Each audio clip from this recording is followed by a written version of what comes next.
একটা ছোট্ট পিঁপড়া, এখান থেকে আমাদের অনেক কিছু শেখার আছে। আল্লাহ তাআলা এই প্রসঙ্গে একটা সূরা নাজিল করেছেন, সূরা নামাল। পিঁপড়ার নামে একটা সূরা নাজিল করেছেন। এই পিঁপড়া আমাদের জীবন চেঞ্জ করে দিতে পারে।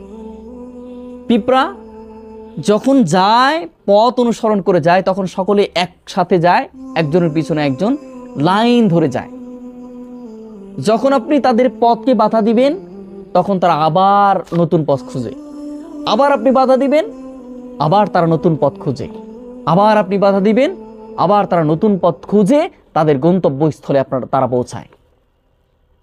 এখান থেকে আমাদের শিক্ষা হচ্ছে হলো, আমরা আমাদের পথ, আমাদের গন্তব্য আমরা কি করি, চলার সময় আমরা মনে করি যে একবার ভেঙে গিয়েছি, আমরা কষ্ট পেয়েছি, ভেঙে পড়ে আর যাব না।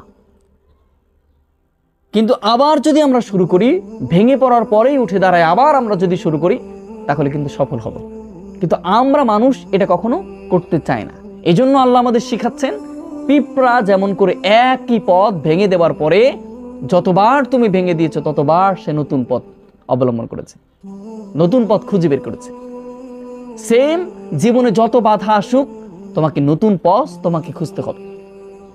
এরপরে পিঁপড়া সব সময় তারা কাজের মধ্যে থাকে, সব সময় কাজ করবে, আর তারা খাবার খুঁজবে। খাবার খুঁজে খুঁজে তাদের উদ্দেশ্যই হচ্ছে হলো খাবারটাকে জমা করবে।